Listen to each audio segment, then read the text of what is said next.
markas FPI di Jalan Petamburan, Jakarta Pusat. Pernyataan resmi akan disampaikan oleh Warma atau secara FPI.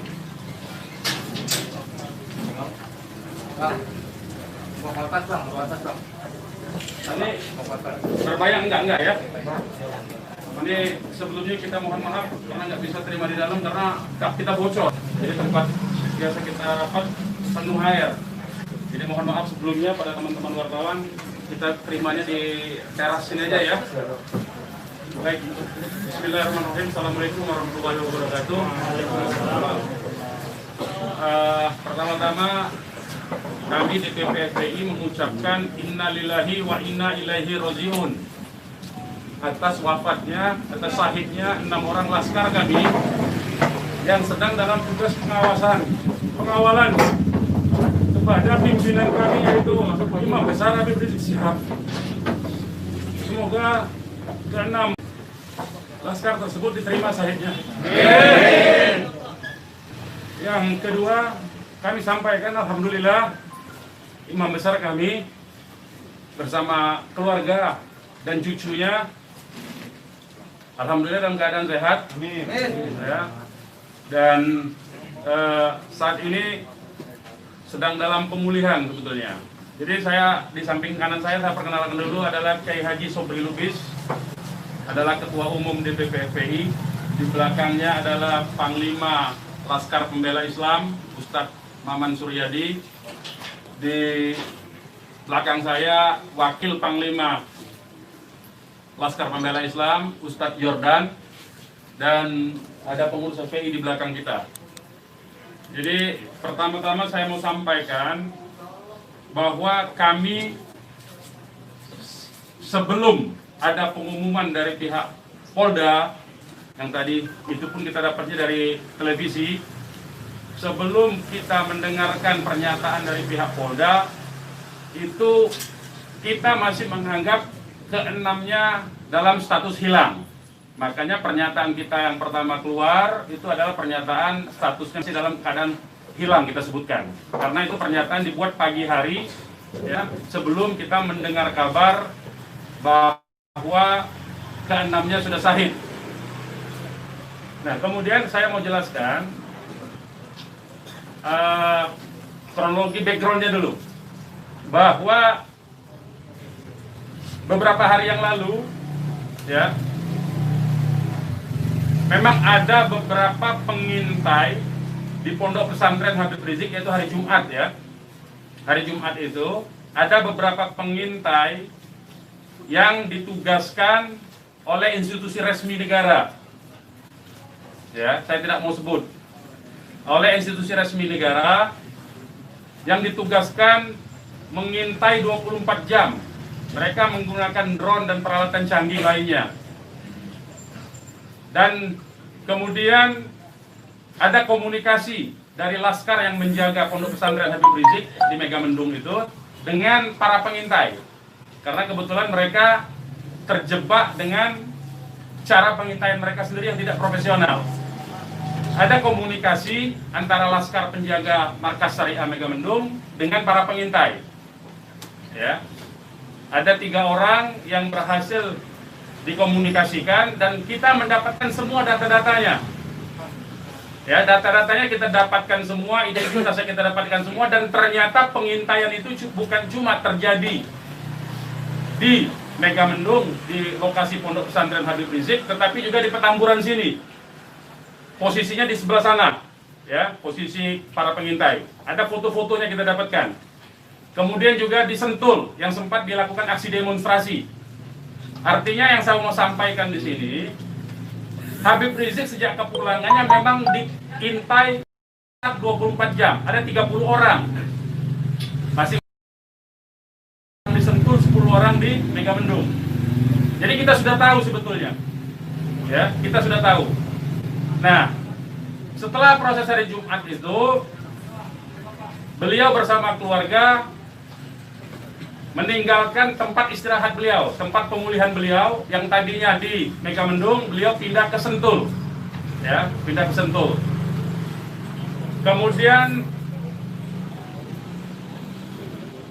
Ahad ya malam, yaitu hari Minggu pukul 22.30, artinya lebih sekitar setengah 11-an ya, setengah 11 sampai jam 11 malam, beliau meninggalkan lokasi dari Sentul untuk menuju ke tempat pengajian keluarga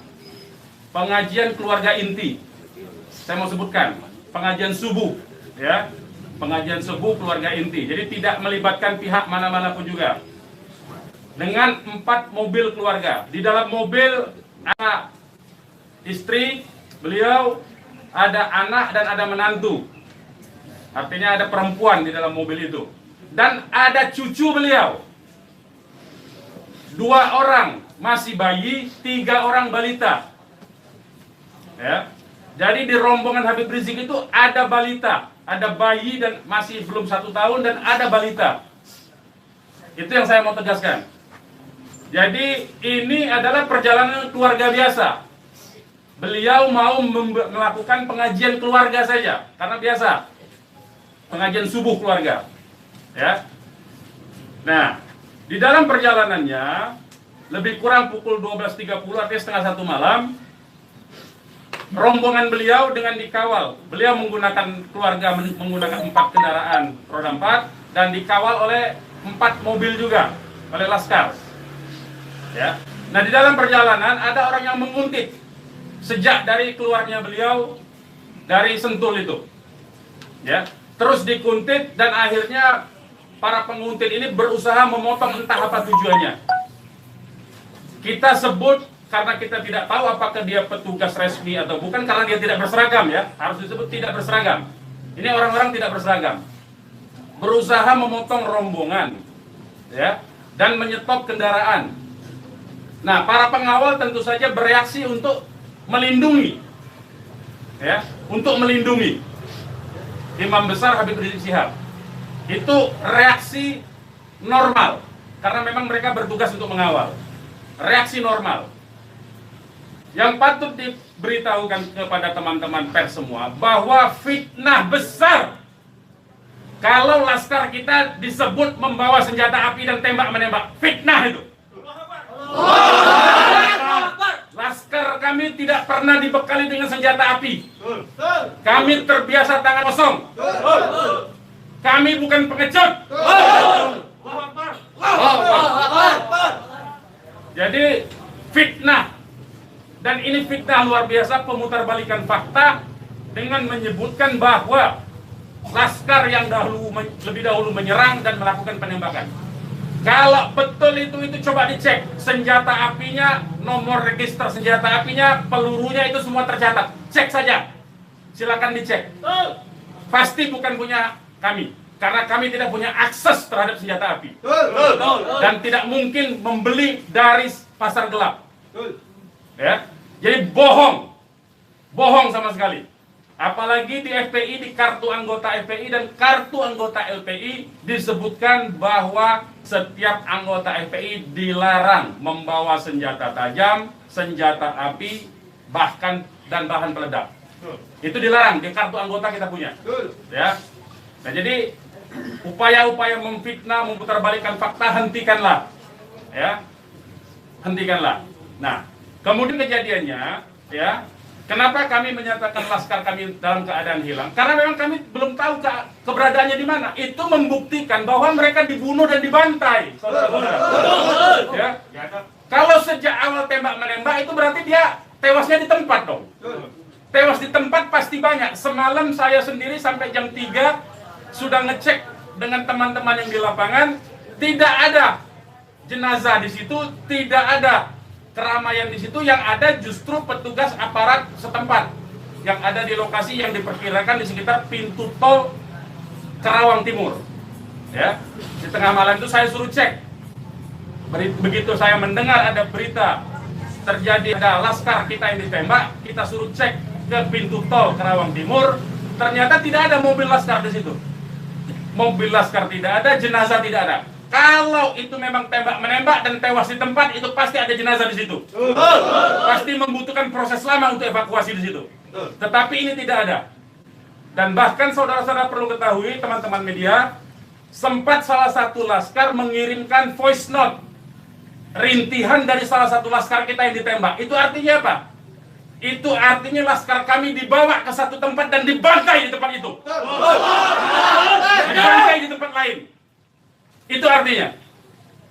Dan kemudian waktu kemudian setelah voice note terkirimkan, tidak ada lagi HP dari laskar 6 orang itu yang aktif kita hubungi.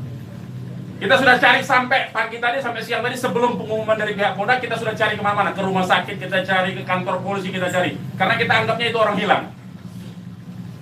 Dan ternyata kemudian ada pengumuman bahwa seperti yang dinyatakan fitnah, yang menyatakan tembak-menembak itu. Ya. Nah jadi, sekali lagi saya mau katakan, tidak betul. Ya, berdasarkan fakta-fakta dan kronologi yang saya sampaikan bahwa terjadi tembak-menembak dan laskar memiliki senjata api itu tidak betul sama sekali. Itu fitnah besar terhadap kami, fitnah besar terhadap umat Islam.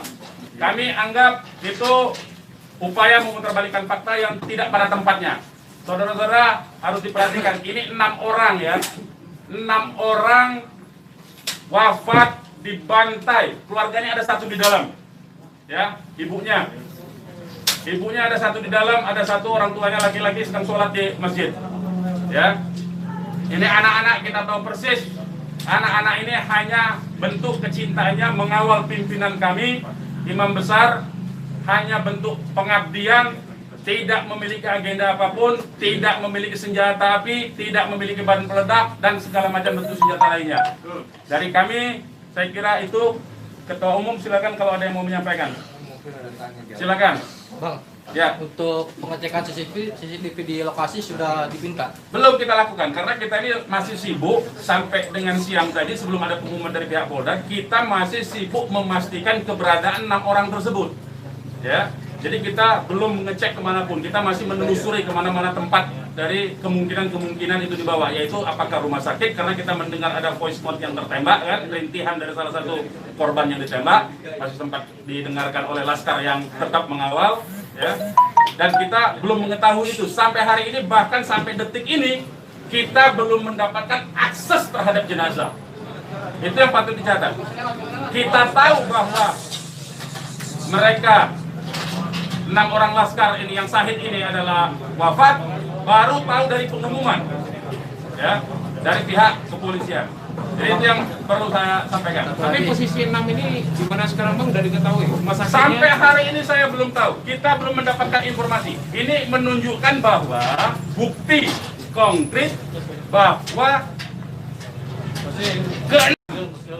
jenazah ini dalam kontrol dan kendali penuh, artinya kan. Kalau memang itu tembak-menembak biasa, tentu itu ada di masyarakat lain. Tentu masyarakat sudah sibuk, sudah ramai di situ. Ini sampai sekarang ini kami tidak mendapatkan akses di mana keberadaan jenazahnya, ya, kondisi lukanya di mana tembak-menembak, berapa lubang pelurunya, kami tidak tahu. Hanya satu-satunya sumber informasi, baru bahwa dinyatakan bahwa tewas. Ya. Bang, untuk yang 4 orang Bang, penjelasan yang Bapak bilang tadi yang terkait di tol Japek itu berarti Bapak melihat sendiri bahwa tidak sempat terlihat adanya mayat dalam. Saya tidak melihat sendiri, tapi kita tugaskan ada laskar kita untuk ngecek mulai dari pukul 1:30 ya sampai pukul 3 sampai menjelang subuh kita cek. Gitu. Tidak ada di situ peristiwa tembak. Terima kasih, siapkan masuk.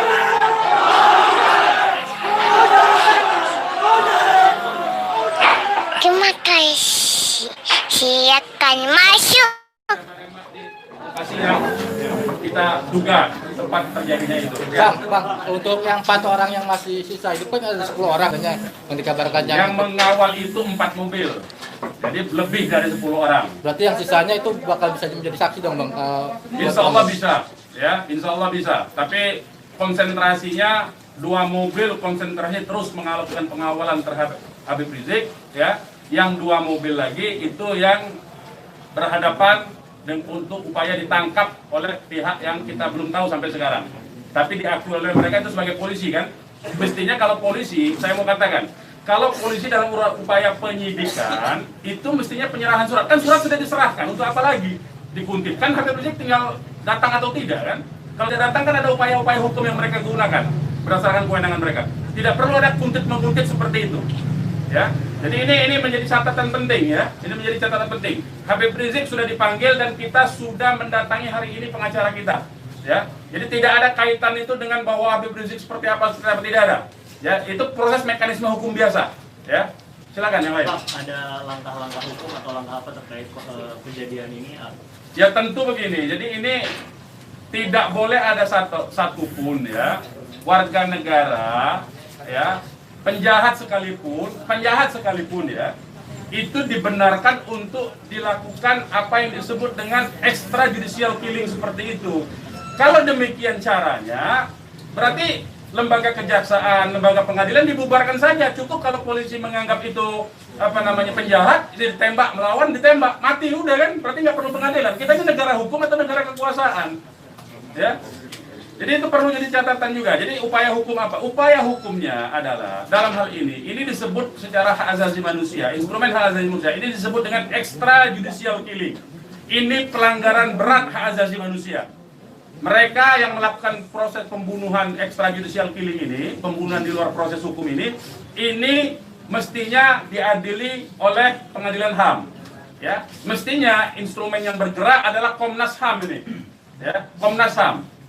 Ya, kita minta Komnas HAM secara terbuka untuk melakukan penyelidikan karena ini jelas-jelas by intention ini, ya. Dan yang dilakukan terhadap Habib Rizik ini terencana, ya. Ya, silakan. Penegasan aja, jadi informasi mengenai meninggalnya anggota Laskar ini itu berdasarkan hasil rilis yang disampaikan dari pihak Polda. Makanya kita menjadi heran. Ya, artinya itu firm mereka dibunuh tuh, ya. Yang 6 orang itu sendiri identitasnya bisa disebutkan. Yang 6 orang identitas, baik saya bacakan.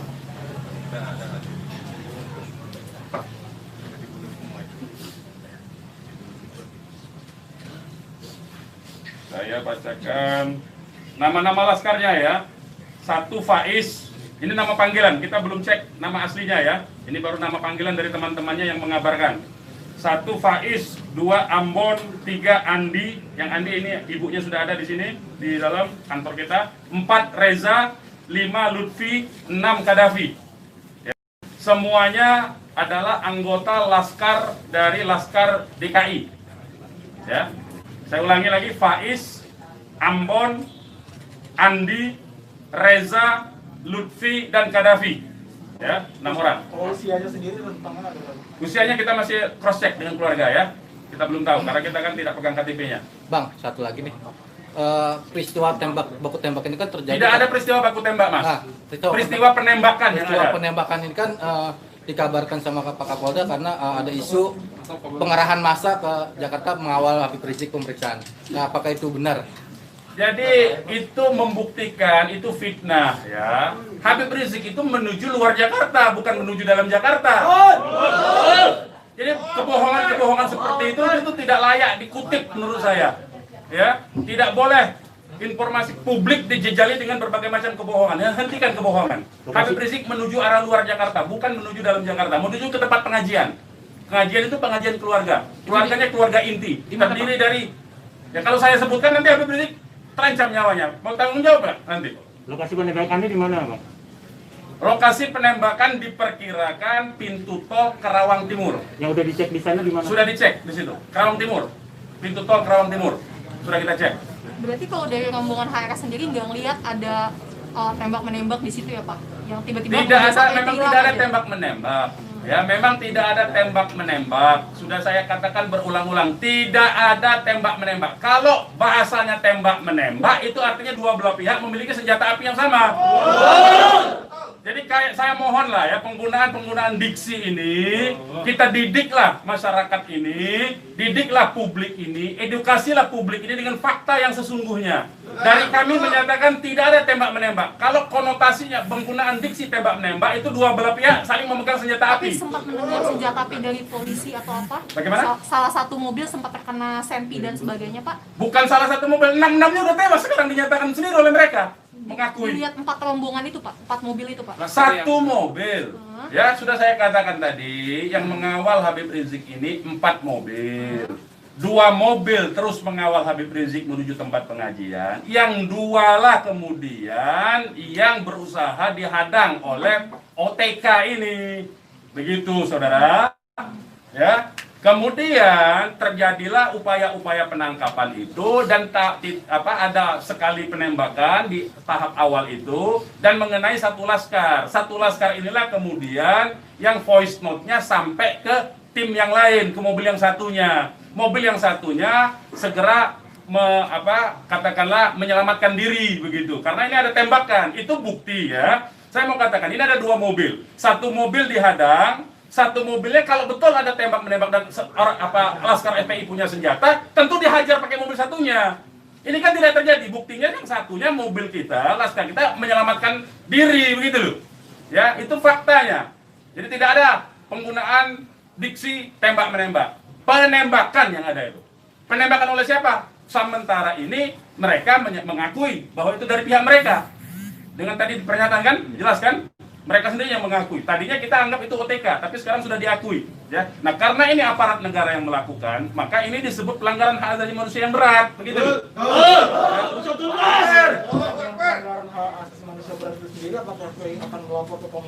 Oh iya, kita akan berupaya tentu saja. Ya, kita akan menggunakan seluruh mekanisme hukum untuk melaporkan peristiwa ini. Ini tidak boleh didiamkan. Sebab bisa saja nanti Anda semua akan ditembak nanti kalau kritis. Ya, karena Anda wartawan tentu saja menyuarakan yang kritis. Kalau Anda tidak disenangi kritik Anda, nanti Anda akan menjadi sasaran. Semua warga negara Indonesia akan diperlakukan sewenang-wenang seperti ini. Ini tidak boleh dibiarkan. Ya, kami masih bersabar dengan menggunakan upaya mekanisme hukum. Ya, yaitu akan berupaya melaporkan ini ke Komnas HAM. Karena ini kita sebut pelanggaran HAM berat. Ya. Ada upaya dari FPI untuk mengkonfirmasi soal identitas 6 orang itu nggak Pak? Enggak, nanti kita keluarganya tentu ini sekarang aja sudah ada 3 keluarga ya. Insya Allah dari keluarga nama-namanya identitasnya akan kita dapatkan dalam waktu segera dan akan kita keluarkan identitas keluarga masing-masing termasuk umur, alamatnya ya. Sudah ada yang dihubungi pihak Polda terkait 6 jenazah itu? Belum ada. Ini kita tidak punya akses informasi ya. Pak, untuk jenazah sendiri ada di mana Pak? Karena kan di Polri sendiri tadi belum ada jenazah ke-6 orang. Nah itu tanya ke mereka yang nembak, mereka yang mengendalikan jenazah, kenapa tanya kita? Tanyanya mereka itu. Itu bukti mereka menguasai itu jenazah, ya. Dan dalam kewajiban seorang Muslim itu jenazah harus segera diserahkan kepada keluarga, ya. Jangan dilama-lamakan. Dan keluarga menolak otopsi, tidak dibenarkan otopsi tanpa izin dari keluarga.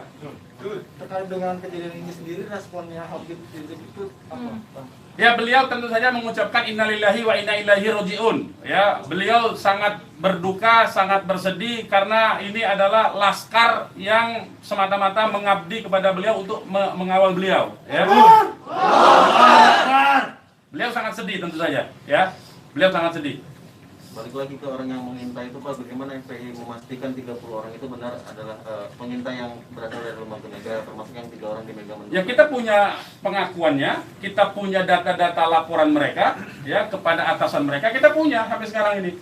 Nah, kita tidak tahu apakah ini adalah bentuk-bentuk upaya balas dendam dari terbongkarnya coverage mereka. Kita tidak tahu, ya. Kita tidak tahu. Pak, laskar itu tadi disebut polisi adalah laskar khusus yang berusaha menghalangi penyidikan Habib Rizik. Itu penyidikan apa? Penyidikan itu di kantor polisi, Mas. Jadi jangan polisi jangan sembarangan lah ya saya kira. Penyidikan itu di kantor polisi dan Habib Rizik itu akan dipanggil. Yang dihalangi itu apa? Tidak ada upaya menghalangi. Habib Rizik itu mau menuju pengajian. Apa yang disidik? Apa yang disidik? Pertanyaannya. Penyidikan apa? Ya. Tidak ada upaya menghalangi itu, ya. Tidak ada upaya menghalangi. Itu fitnah, lagi-lagi itu fitnah. Ini upaya untuk melepaskan diri dari jerat hukum. Ini pelanggaran HAM saya katakan. Ini pelanggaran HAM sekali lagi, ya. Tidak boleh lepas dari jerat hukum ini. Tidak boleh karena kekuasaan lepas dari jerat hukum. Tidak boleh. Tidak ada upaya menghalang-halangi itu. Karena Habib Rizik jelas mekanisme hukumnya. Ya, tinggal dipanggil, tinggal di keterangan saja. Ya, silakan yang lain. Masih ada? Bang. Ya. Bang, ini barusan IPW merilis tentang kasus ini. Siapa? IPW, Indonesian Police Watch. Watch. Okay. Jadi IPW mendesak untuk Jokowi mencopot Kapolri sama membentuk tim pencari fakta bahwa ada pelanggaran di sini apakah teman-teman FPI akan menggandeng IPW juga untuk membentuk tim fakta? Ya, kalau IPW kan LSM memang dia selama ini berfungsi untuk menjadi pengawas polisi kan, namanya Police Watch kan. Ya, saya setuju, tentu saja terima kasih atas dukungan dari IPW untuk supaya kasus ini dibentuk tim independen. Saya setuju. Tim independen itu tentu saja menurut saya harus dipimpin oleh Komnas HAM karena kewenangan itu ada di Komnas HAM ya. Baik, yang lain. Ada rencana untuk melapor ke Propam juga mungkin, Bang? Ya, jeruk makan jeruk nantinya, Mas. Ya, jeruk makan jeruk. Nah, ya. Nanti ini yang jelas ini saya katakan ini ada unsur dugaan kuat pelanggaran hak asasi manusia yang berat. Ya. Karena dia pelanggaran hak asasi manusia yang berat, maka kewenangan itu ada di Komnas. Ya, bukan lagi di Propam. Kalau Propam itu sekedar profesi saja, ya. Oke, yang lain kalau tidak ada kita ini Bang. Ya, ini mungkin insyaallah taala kita akan masukkan juga untuk bisa membuat tim pencari fakta dari DPR dan seluruh instansi yang terkait agar supaya tim independen bisa segera dilaksanakan, bisa terlaksana dengan yang berwibawa, dengan banyak instansi sehingga kita bisa melihat meminimalisir celah-celah kebohongan ya. Jadi seperti itu. Insya Allah taala dengan tim pencari fakta independen untuk bisa menguak bagaimana peristiwa ini yang sebenarnya, walaupun kita sudah melihat bagaimana fitnahan-fitnahan yang ditujukan kepada Front Pembela Islam maupun kepada laskar-laskar kami itu semuanya, tapi tetap perlu untuk bisa terkonstruksikan ya dengan data-data dan bukti-bukti, insya Allah taala dengan keterbukaan dan juga dengan rasa keadilan, insya Allah taala. Oke, silakan yang lain teman-teman kalau masih ada. Sekarang Pak Habib Rizik posisinya sedang di mana? Oh, kalau kami kasih tahu nyawa Habib Rizik yang terancam, mohon maaf ya, kita tidak bisa kasih tahu soal itu. Baik, yang lain nggak ada? Baik, kepada teman-teman media, sekali lagi saya ucapkan terima kasih yang banyak ya, jazakumullah khairan jaza atas